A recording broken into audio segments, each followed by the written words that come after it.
Hey guys, welcome back to my channel pentest Hind. और आज के इस वीडियो में हम देखने वाले हैं अबाउट द चैप्टर 2, जो कि हम देख रहे थे फंडामेंटल ऑफ सी। सो अगर आपने फर्स्ट चैप्टर नहीं देखा है अबाउट द इंट्रोडक्शन पार्ट, सो आप चैनल पे जाके चेक कर सकते हैं।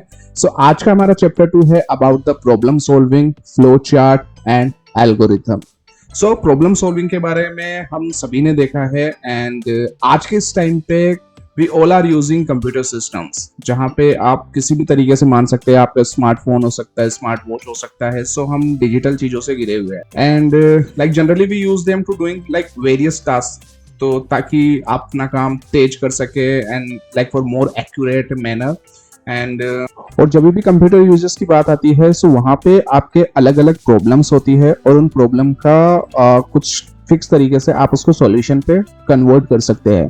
सो कंप्यूटर बेस्ड जो प्रॉब्लम होती है वो सोल्व की जाती है एक सिस्टमेटिक प्रोसेस से, जिसमें आप डिजाइन करते हैं, इम्प्लीमेंट करते हैं और जो भी आपकी प्रोग्रामिंग टूल्स है उनको यूज करके आप अपनी प्रॉब्लम को सोल्व करके एक फिक्स एक फाइनल स्टेज पे लाके रख देते हैं। सो यहाँ पे हम लोग एक एग्जांपल लेके देख लेते हैं। So suppose like while driving आपके पास जो आपकी व्हीकल है वो अचानक से एक स्ट्रेंज नॉइज देती है, कुछ अचानक से एक अजीब सी आवाज आने लगती है एंड हमें उस वक्त नहीं पता होता कि इस वाली प्रॉब्लम को सोल्व कैसे करना होता है। So first we need to identify like from where to noise is coming. हम लोग इंजन में से चेक कर सकते हैं, डोर पे चेक कर सकते हैं, जहां से भी वो प्रॉब्लम आ रही है आपकी या जो भी वो आवाज आ रही है। And in case the problem can not be solve by us, क्योंकि हम एक्सपर्ट नहीं है, so we need to take the vehicle to a mechanic.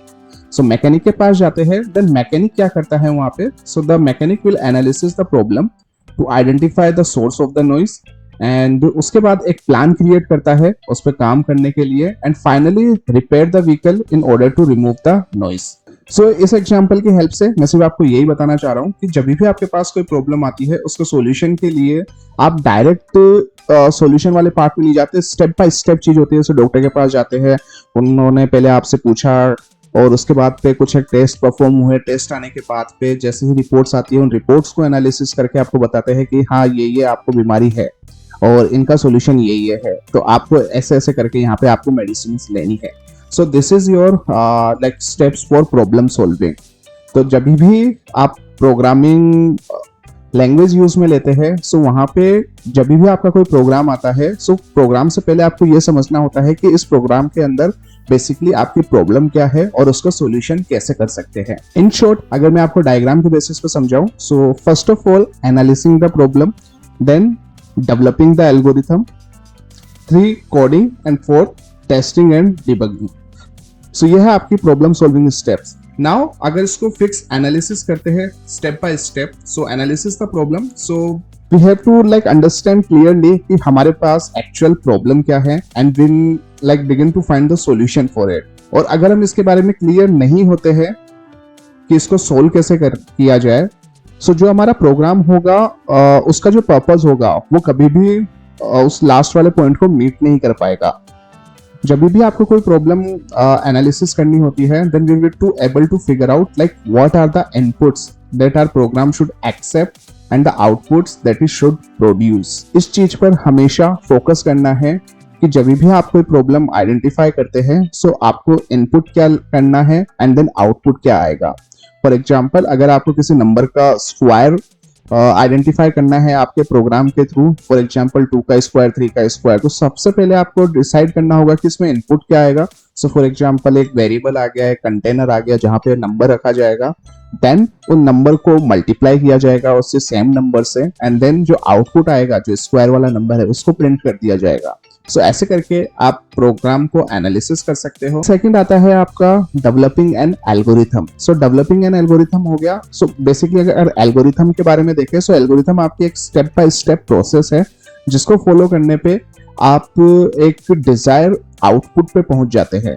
Like it is essential to devise solution before writing a program code for given problem. आपको पता होना चाहिए कि इसके पे मैं क्या स्टेप परफॉर्म करने वाला हूँ। अगर आप डायरेक्ट कोडिंग वाले पार्ट पे जाते हैं सो वो ऐसा हो गया कि हाँ आपने उस चीज का रट्टा मान लिया एंड आपने सिर्फ देख लिया कि हाँ मुझे प्रोग्राम ऐसे ऐसे बनाना है, बट जब भी आप आगे कॉर्पोरेट के अंदर जाते हैं एंड कुछ डेवलप करते हैं related to like any software and all, so वहां पे आपको आइडेंटिफाई करना होता है फर्स्ट ऑफ ऑल एल्गोरिथम के थ्रू। देन आप जैसे ही एल्गोरिथम क्रिएट कर लेते हो उसके बाद कोड करना बहुत ज्यादा आसान हो जाता है। And two developing their algorithm part we start with a tentative solution plan, जहां पे हम लोग देखते हैं कि like it's keep on refining an algorithm until the algorithm is able to capture all the aspect of the desired solution.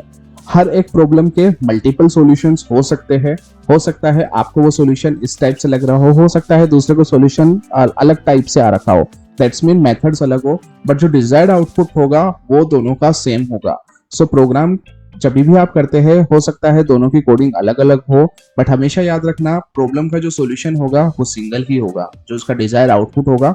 अगर आपको 2 का स्क्वायर करना है सो ऑब्वियसली मेरा आंसर भी 4 आएगा और आपका आंसर भी 4 आएगा। अब उसको लिखने के तरीके अलग अलग हो सकते हैं, मेथड्स अलग अलग हो सकते हैं। सो इन्हीं के बेसिस पे नंबर 3 आता है आपका कोडिंग पार्ट। सो फाइनलाइज करने के बाद जो भी हमारी एल्गोरिथम है we need to convert the algorithm into format which can be understood by the computer to generate the desired solution. So यहाँ पे आप different टाइप के हाई लेवल प्रोग्रामिंग लैंग्वेज को यूज में ले सकते हैं and it is equally important to record the details of the coding procedure. Now next one is testing and debugging. So after the coding हमने यहाँ पे code कर लिया, उसके बाद हमें टेस्ट करना होता है कि जो आपका डिजायर्ड आउटपुट है वो आ रहा है नहीं आ रहा। डिबगिंग आपकी एक प्रोसेस है जहाँ पे आप स्टेप बाय स्टेप चेक करके देखते हो कि आपके इश्यूज कहाँ पे आ रहे हैं। फॉर एग्जाम्पल अगर आपने 10 लाइन का एक कोड लिखा है तो आपको स्टेप बाय स्टेप आके देखना है, सो आपको आइडेंटिफाई इजीली कर सकते हैं कि फॉर एग्जाम्पल यहाँ पे 7 नंबर की लाइन में आपके इशू है, 6 लाइन में आपके इश्यूज है। So this is the debugging process. Now software industries like follow करती है अलग अलग standardization testing methods like unit और component testing, integration testing, system testing, acceptance testing while developing complex application. ये सिर्फ आपके ensure कर रही होती है कि जो सॉफ्टवेयर है वो मीट कर जाए जैसा कि हमने एक्सपेक्ट किया था। So ये सारी चीजें करने के बाद में जैसे आपकी टेस्टिंग हो गई, डिबगिंग हो गई, उसके बाद में सॉफ्टवेयर जैसे डेवलप किया जाता है and once the software application has been develop, वहां पे फिर से टेस्ट किया जाता है like before deliver to the user कि वहां पे क्या अभी भी प्रॉब्लम्स है या नहीं इन टर्म्स ऑफ फंक्शनिंग, जहां पे उसको रिजोल्व किया जा सकता है from time to time. and the maintenance of the solution like involving fixing the problem faced by the users. So यहाँ पे आपके different टाइप के stages हो सकते हैं, अलग अलग types हो सकती है जो कि सॉफ्टवेयर कंपनीज फॉलो की करती है in testing and debugging. But in short जब भी आपके पास कुछ भी प्रॉब्लम आती है सो उनका सॉल्यूशन करने के लिए first of all analysis the problem, second is developed an algorithm, third is coding and testing and debugging. So अगर आप ये प्रोसेस फॉलो करते हैं सो आपके दिमाग से कभी भी नहीं जाएगा कि कोडिंग को कैसे करना है, क्योंकि आपको सिर्फ सिंटैक्स चेंज करने हैं हर किसी प्रोग्रामिंग लैंग्वेज के अंदर। बट अगर आपको एल्गोरिथम समझ में आ गई, आपको प्रॉब्लम समझ में आ गया, सो कोडिंग पार्ट इजी हो जाता है, तो उनके बेसिस पे फिर आप टेस्टिंग एंड डिबगिंग के अंदर मूव ऑन कर सकते हैं। But yes, first of all we have to analysis the problem and second is develop an algorithm, जहां पे आप प्रॉपर एल्गोरिथम क्रिएट करते हैं। नाउ एल्गोरिथम के बारे में हम बहुत सारी चीजें देख रहे हैं, बट एल्गोरिथम आपकी होती क्या है? सो एल्गोरिथम के लिए हमारी डे टू डे लाइफ में जो हम परफॉर्म करते हैं एक्टिविटीज, जो कि एक फिक्स एक सीक्वेंस होता है जो कि हम एक डिजायर्ड आउटपुट लेने के लिए यूज में लेते हैं, विच इज योर एल्गोरिथम। अब यहाँ पे डे टू डे लाइफ के अंदर हम लोग एक एग्जाम्पल लेके देख लेते हैं टू डेली एक्टिविटीज, जहाँ पे हम इंक्लूड करते हैं to getting ready for school, making breakfast, riding a bicycle, wearing a tie, solving a puzzle and so on. So इसको कंप्लीट करने के लिए जो आपकी एक्टिविटीज है वो एक सीक्वेंस में आनी चाहिए। So suppose following are the steps required like for an activity. So यहाँ पे फर्स्ट ऑफ ऑल आ गया कि remove the bicycle from the stand. यहाँ पे अब हम एल्गोरिथम के बेसिस पे सोच रहे हैं कि आप अब साइकिल को राइड कैसे करेंगे। So first of all remove the bicycle from the stand, second sit on the seat of the bicycle, third आ गया कि स्टार्ट पैडिंग, देन नेक्स्ट हो गया कि use brake whenever needed, and last one stop on reaching the destination, कि जैसे ही आप अपने डेस्टिनेशन पे पहुंच जाते हैं वहां पे आप स्टॉप कर लेते हैं। सो सिर्फ बाइसिकल राइड करने के लिए ही मैंने यहाँ पे एक एल्गोरिथम सोची, और एल्गोरिथम के 5 स्टेप्स हुए जो कि इस टाइप से है। सो यहाँ पे अब आपको समझना होगा, क्योंकि अब यहाँ पे इसके अलावा कुछ नहीं आ सकता, कि आपने साइकिल उठाने के लिए आपने स्टैंड हटाया, आप सीट पे बैठे, आपने पेडलिंग की, और जैसे ही आपको जरूरत पड़ती है आपने ब्रेक दबाए and stop on reaching the destination, जहाँ पे आपको पहुंचना था वहां पे आप पहुंच चुके हो। So this is the like simple example of like algorithm. इसके अलावा हम देख सकते हैं कि जैसे हम लोग देखते हैं कि about the GCD which is greatest common divisor. So यहाँ पे 2 नंबर है, लेट्स से 45 एंड 54। अब यहाँ पे देखना है कि इन दोनों में से जो ग्रेटेस्ट कॉमन डिविजर है वो क्या है। सो सिंपली नोटपैड मैं ओपन कर लेता हूँ, और अगर मैं डिविजर देखता हूँ of like 45, so which are like 1, 3, 5, 9, 15 and 45। और अगर मैं देखता हूँ डिविजर ऑफ 54, सो यहाँ पे हो गया मेरा 1, 2, 3, 6, 9, 18, 27 एंड 54। सो 54 के अंदर इन सभी का आप डिवाइड कर सकते हैं, एंड 45 में आप इन्हीं का डिवाइड कर सकते हैं। बट प्रॉब्लम क्या थी हमारे पास कि 45 और 54 का दोनों का डिविजर क्या है। सो अब इन चीज के अंदर हम लोग कॉमन देखते हैं। So common number is 9। सो यहाँ पे जो करेक्ट आंसर आ गया वहां पे आ गया आपका 9। सो यहाँ पे आपने क्लियरली आइडेंटिफाई किया कि इस प्रॉब्लम को कैसे सोल्व किया जा सकता है। सो दैट्स मीन जो आपके पास इश्यू था कि let find out like the GCD of 2 number 45 and 54। सो इनको आप इजी तरीके से आप आइडेंटिफाई कर सकते हैं। नाउ बात करते हैं एल्गोरिथम के अंदर जो कैरेक्टरिस्टिक्स क्या होती है, या फिर while writing the algorithm like what is the mainly required to clearly identify. तो ये चीज हम लोग चेक करते हैं। सो स्टार्ट करते हैं कैरेक्टरिस्टिक्स से। So first characteristics is precision, that's mean you can say in Hindi like शुद्धता, कि आप कितने प्योरली तरीके से डिफाइन करते हैं आपकी एल्गोरिथम को। So the steps are precisely stated और डिफाइंड। सो यहाँ पे आपको डिफाइन करना है, स्टार्ट करना है आपकी algorithm. Then second characteristics is uniqueness.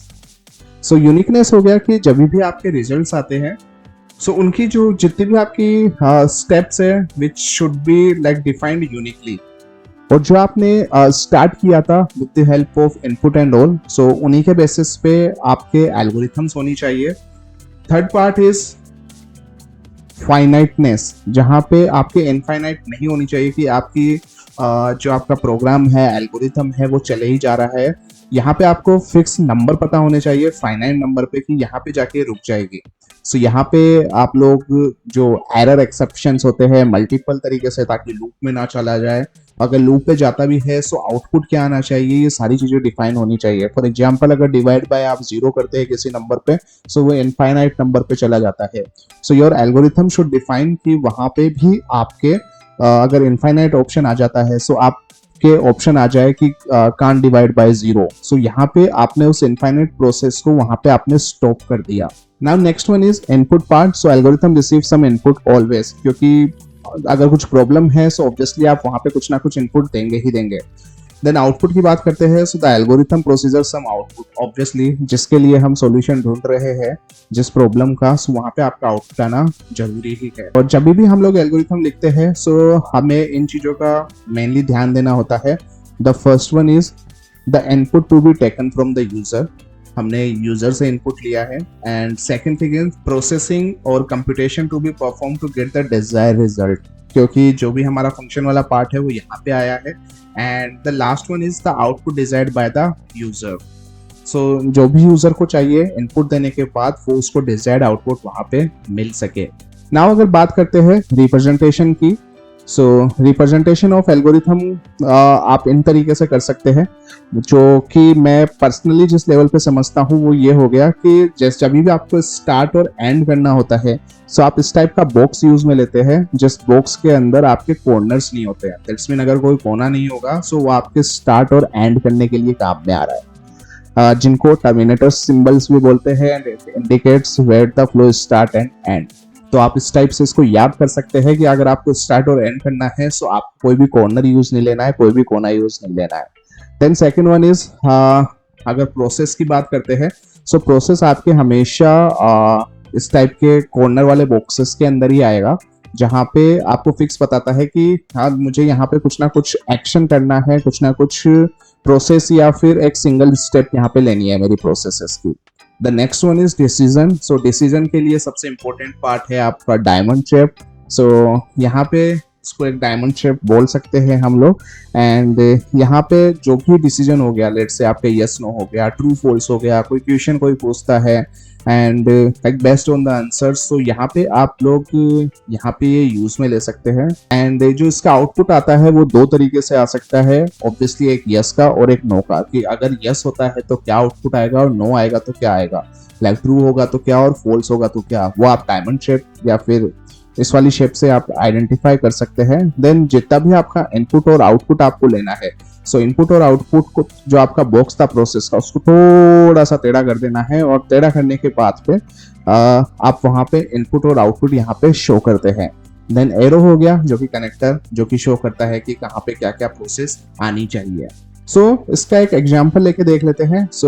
Example लेने के लिए पहले एक एल्गोरिथम हम लोग राइट कर लेते हैं। यहाँ पे एक टास्क हो गया कि write an algorithm to find the square of a number. ये आपका जो नंबर है उसका स्क्वायर आइडेंटिफाई करना है।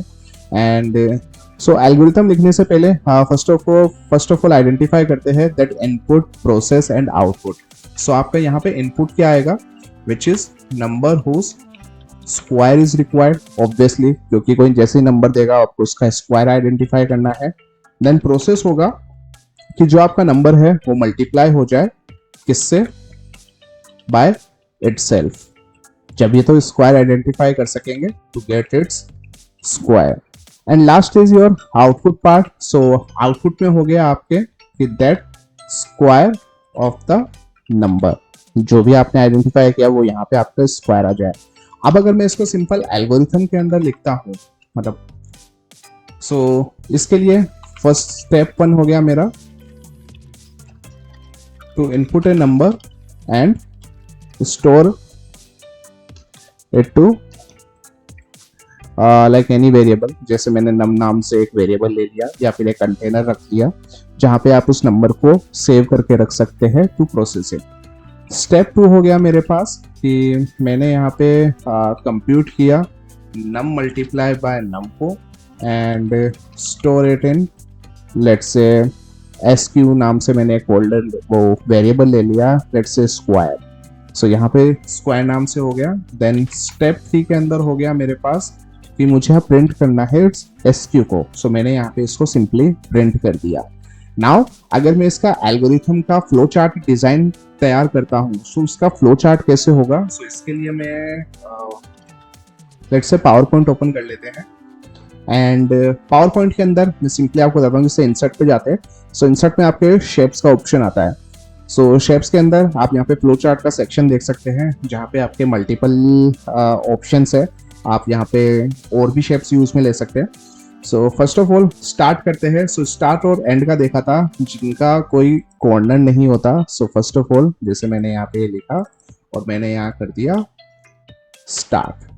स्टार्ट करने के बाद में हम लोगों को एक फंक्शन यूज में लेना है या फिर एक इनपुट लेना है स्टार्टिंग के अंदर। इनपुट लेने के लिए जो आपका बॉक्स था कॉर्नर वाला, उसको थोड़ा सा टेढ़ा वाला हमें यूज में लेना था। यहाँ पे शेप्स पे आते हैं एंड शेप्स पे आने के बाद दिस वन। यहाँ पे अब आपको इनपुट लेना है। मैंने यहाँ पे किया इनपुट नम, कि जो भी इनपुट आएगा वो एक नम नाम के वेरिएबल के अंदर आ गया जहाँ पे मैं उसे स्टोर करवा रहा हूँ। नाउ हमें प्रोसेस फॉलो करनी है। प्रोसेस के लिए या फिर कुछ एक्शन करवाना है। एक्शन के लिए हमारे पास आएगा यहाँ पे सिंपल रेक्टेंगल वाला बॉक्स जहाँ पे हम लोग इसको करवाते हैं। लेट्स से SQ नाम से हमने एक फोल्डर लिया, वो वेरिएबल लिया था, और SQ के अंदर आपको क्या करना है, num multiply by num. And then last में आपको करवाना है प्रिंट। सो प्रिंट के लिए हम फिर से जो इनपुट आउटपुट वाला जो बॉक्स था वही यूज में लेंगे। सो यहाँ पे आके मैं इसको करवा देता हूँ यहाँ पे प्रिंट SQ। एंड नाउ जो हमने एल्गोरिथम के देखा था कि जो स्टार्ट होगा वो आपका एंड भी होगा। सो यहाँ पे सिंपली स्टॉप।